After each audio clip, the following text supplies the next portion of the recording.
When a haunted former executioner advertises for a wife to help him forget the faces of the condemned, he receives a young woman who is secretly the sister of the last man he executed, an innocent man. She carries proof that could destroy him. He carries guilt that's already destroying him, and neither expects to find redemption in the very person who should be their enemy. This is a story where justice and mercy collide, where the rope that binds can also free, and where the ultimate execution is of the past itself. Hit that like button and subscribe to Witness Love, Born from the Darkest Justice. Retired executioner's mail order bride is sister of innocent man. He hangs seeking truth. Matthew Graves stood in the garden behind his isolated farmhouse, tending to roses that bloomed despite the harsh Tennessee soil, and tried not to think about how many men he'd planted in unmarked prison graves. At 45, the former state executioner had overseen 137 hangings in 15 years before walking away with enough blood money to buy this farm and enough nightmares to last several lifetimes. The letter in his pocket had been read so many times he knew it by heart. Miss Sarah Coleman, 24, from Richmond, seeking a new life away from painful memories. She understood darkness, she wrote, understood the weight of acts that couldn't be undone. Her photograph showed a young woman with solemn eyes and dark hair, pretty in a quiet way that suggested depth rather than surface charm. "You sure about this, Matthew?" asked Thomas Reed, his only friend, the local doctor who knew his past and didn't judge. "Marriage won't erase what you've done." "Not trying to erase it, just trying to live with it. Maybe having someone else here will make the ghost quieter. Or louder, depends on the someone." Matthew didn't respond but touched the scar on his neck. A rope burn from when he tried to hang himself 2 years ago, only to have the beam break. Divine intervention or cosmic joke, he still wasn't sure. The coach arrived in late afternoon dust motes, dancing in light that reminded Matthew uncomfortably of the particles that floated when the trapdoor dropped and the condemned danced their final dance. He pushed the thought away, focusing on the present. Sarah Coleman stepped down with careful grace, as if measuring each movement. She was lovelier than her photograph, but there was something else, a tension in her shoulders and a watchfulness that spoke of someone carrying secrets. "Mr. Graves." Her voice was soft but carried steel underneath. "Miss Coleman, welcome." She studied his face intently, as if memorizing every line. "You're not what I expected." "What did you expect?" "Someone harder, crueler, more obviously marked by," she paused, "by your former profession." "You know what I did?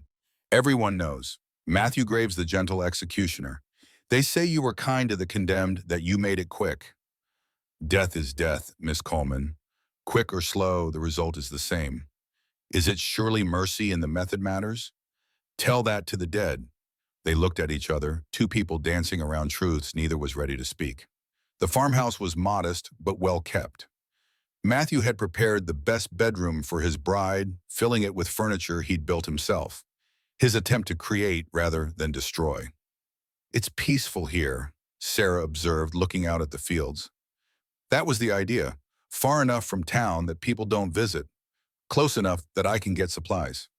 "You're hiding." "Aren't we all?" That evening, over a dinner of stew and bread, they discussed their arrangement. "I was honest in my advertisement," Matthew said. "I'm not an easy man to live with. The nightmares of the reputation.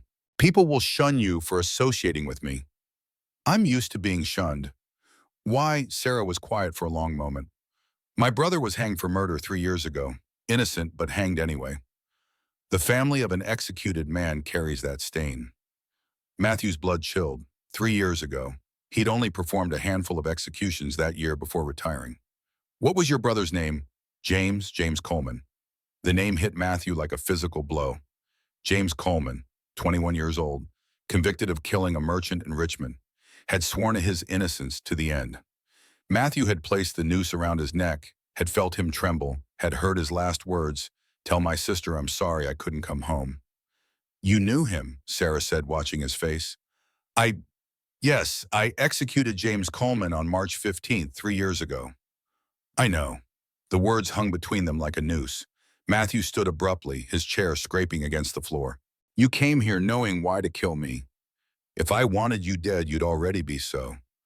I came for answers, and..." She pulled out a leather folder. "I came with proof." Proof that James was innocent. The real killer confessed on his deathbed last month. Signed testimony witnessed by a priest and a lawyer. James died for another man's crime. Matthew sank back into his chair, the weight of this final guilt crushing. Of all his executions, James Coleman had haunted him most. The young man's insistence of innocence, his dignity in the face of death, his request that Matthew make it quick, because he didn't want to give the crowd the satisfaction of seeing him struggle. "I made it quick," Matthew said numbly. "If that matters." "It matters." James mentioned it in his last letter, smuggled out by a sympathetic guard. He said the executioner was kind that he whispered, "Go with God," before pulling the lever. "I said that to all of them, even the guilty ones, especially the guilty ones. They needed it more." Sarah moved into the farmhouse, but not as a bride. They lived as careful strangers circling each other with the wariness of people who could destroy each other with a word. Matthew expected her to leave once she'd had her confrontation, but she stayed helping with the farm, cooking meals, creating a strange domesticity neither had anticipated. "Why are you still here?" he asked after a week. "I don't know. At first, I wanted to hate you. Then I wanted to understand you. Now I think I want to forgive you." "You can't forgive me for that. Not for James's death. That's not yours to be forgiven. You were the instrument, not the cause, but for carrying guilt that isn't entirely yours." I put the rope around his neck. The state put the rope there. The false witness put it there. The rush trial put it there. You just finished what they started. That doesn't absolve me. No. But it shares the weight. They began talking in the evenings. Sarah told him about James, brilliant, impulsive, in the wrong place at the wrong time. Matthew told her about his executions, the men who'd seemed guilty, those who'd seemed innocent, the ones who'd haunted him most. "Why did you do it?" Sarah asked. "Become an executioner. My father was one. Taught me it was necessary work, that someone had to stand between civilization and chaos. I believed him until I realized I was just standing between the living and the dead, pushing people from one side to the other." "When did you realize?" "When I executed a man who looked exactly like my son would have looked at if he'd lived. Same age, same eyes. After that, every condemned man was somebody's son. James was my only family. Parents died when we were young. I raised him." "I'm sorry." "I know. I can see it eating you alive." "It should." "Should it? Will your suffering bring James back? Will your guilt undo the injustice?" "Then what will?" Sarah pulled out another document. "This might. I've been investigating. 30% of the men you executed may have been innocent. The system was corrupt, trials were rushed, evidence was ignored." My God. "We could expose it. Posthumous pardons for the innocent. Justice finally. It would destroy the entire legal system's credibility. It should be destroyed if it's killing innocent men." Matthew studied this remarkable woman who'd come seeking vengeance but was offering justice instead. "You're not what I expected either. What did you expect? Hatred, violence, not this complicated mercy." "I have enough hatred for the people who really killed James. The false witness, the corrupt prosecutor, the lazy judge. You're just another victim of their system." "I was part of their system." "Were. Past tense. Now you're hiding here growing roses and nightmares in equal measure." "The roses are for them, one for each man I hanged. 137 roses." Sarah stood, walked to the window overlooking the garden. "They're beautiful. Beautiful things can grow from blood-soaked ground, apparently." "Yes," she said softly, "they can." Something shifted between them. Not quite forgiveness, not quite understanding, but movement toward both. "I'll help you," Matthew said sullenly. "The investigation, exposing the truth, it won't bring them back, but maybe it'll prevent future deaths. Together. If you can stand working with your brother's executioner, you're not that anymore. Now you're Matthew Graves, farmer and seeker of justice." "That's a generous interpretation." "It's a necessary one. We can't change the past, but we can choose how we let it define us."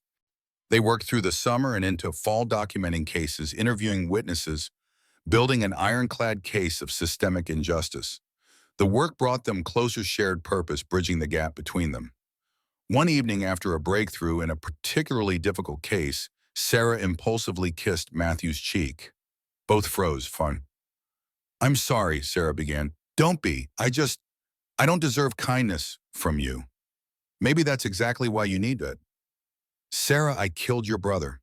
The state killed my brother. You were just the hand that pulled the lever, and that hand has been trying to make amends ever since. It's not enough. It's more than anyone else involved has done." Winter came early that year, trapping them together with their research and growing feelings neither wanted to acknowledge. The work was nearly complete. Evidence of 43 wrongful executions, including James Coleman's. "This will destroy you too," Sarah pointed out. "Your name will be forever linked to executing innocent men." "It already is in my mind. Might as well make it official." "You could have hidden this forever." "No, you brought the truth. I can't unknow it now. I could have come here and killed you. That was my original plan. What changed? I saw your roses, talked to people in town, learned about the men you saved, the ones you refused to execute because you doubted their guilt even when it cost you your position. I only saved 3. 3 more than anyone else saved." On Christmas Eve, snow falling like absolution, Sarah found Matthew in the garden standing among his roses now dormant for winter. 137, he said, "and I remember every name, every face, every last word." "That's your real punishment, isn't it? Not the public shame or isolation, but the remembering." "James asked me to remember him. Said, 'Remember James Coleman was innocent.' I said I would. And you have." "Not well enough." Sarah took his hand, the first time they'd touched intentionally. "Matthew, I need to tell you something." "What?" "I've fallen in love with you." He pulled away. "You can't. That's obscene." "Is it? We're both broken by the same injustice, both seeking redemption for things we couldn't control, both trying to build something good from ruins. Sarah, I put the noose around your brother's neck, and you've put it around your own neck every day since. When does the punishment end? Never. Then when does life begin again? When do we stop being defined by that one terrible moment? You're asking me to forgive myself. No, I'm asking you to let me love you despite everything. Because of everything. You're the only person who understands my loss because you carry it too." Matthew looked at this extraordinary woman who'd come to destroy him, but chose to save him instead. "I dream about James. He tells me to take care of you. Maybe you should listen. It's probably just my guilty conscience. Or maybe it's grace." They were married on New Year's Day, a quiet ceremony with only Dr. Reed and his wife as witnesses. The town was scandalized when the news spread, the executioner marrying the sister of one of his victims. But they didn't care. They sent their report to the newspapers and authorities exposing the systemic failures that had led to innocent deaths. The revelations led to massive reforms in the justice system, including mandatory appeals and better legal representation for the accused. Matthew was vilified by some, praised by others. He accepted both with equanimity, focused on his new life with Sarah. "Do you regret exposing it?" Sarah asked one day, as they read particularly harsh criticism in the newspaper. "Do you regret marrying me?" "No." "Then no, we chose truth over comfort. That has to count for something." They had children, 2 boys and a girl. Matthew insisted on teaching them about justice and mercy in equal measure, about the danger of absolute certainty, about the possibility of redemption even from the darkest places. When their eldest son asked about the roses, now numbering 138, with a new white rose for James Coleman, Matthew told him the truth. "Each rose is a life I took. I tend them to remember that every life matters, guilty or innocent." "That must hurt, Papa." "Good things should hurt sometimes. Keeps us human." Sarah developed the farm into a halfway house for released prisoners, giving them work and dignity as they rebuilt their lives. Matthew taught them carpentry, finding peace in helping men construct new lives after the system had tried to destroy them. One former prisoner, learning Matthew's history, asked, "How do you live with it?" "One day at a time, one choice at a time, one small mercy at a time." "And it gets easier." Matthew looked at Sarah working in the garden with their children. "No, but it gets possible." 20 years after their marriage, James Coleman was officially pardoned, his name cleared. Sarah and Matthew attended the ceremony where the governor apologized for the miscarriage of justice. "Empty words," someone muttered. No, Sarah said clearly. Necessary words. Late, but necessary. That night, they stood in the garden among the roses now cared for by their children who understood their significance. Do you think James forgives me? Matthew asked. I think James would be glad I found someone who understands the weight of his loss, who honors his memory, not with hatred, but with purpose. I love you, Matthew said, words he still struggled to say, feeling unworthy of them. I know, that's the real miracle. Not that I could forgive you, but that we could love each other through the unforgivable. Matthew died at 70, Sarah at 68. They were buried in the rose garden beneath a stone that read, "They found mercy in the shadow of justice, love in the aftermath of loss, and redemption in the courage to face truth." Their children maintained the rose garden, adding a new rose for every wrongfully convicted person they helped free through the legal foundation they established. By the 100th anniversary of James Coleman's execution, the garden had over 300 roses, each one a testament to the possibility of transformation. Visitors often ask how Sarah could have married her brother's executioner. She didn't, the guide explains. She married a man who'd been an executioner, but chose to become something more. They proved that we're not frozen in our worst moments, that even the most impossible forgiveness is possible, and that sometimes the person who seems like your greatest enemy is actually your path to peace. And every spring, the roses bloom beautiful and terrible, a reminder that the most profound love can grow from the deepest pain if we're brave enough to tend it.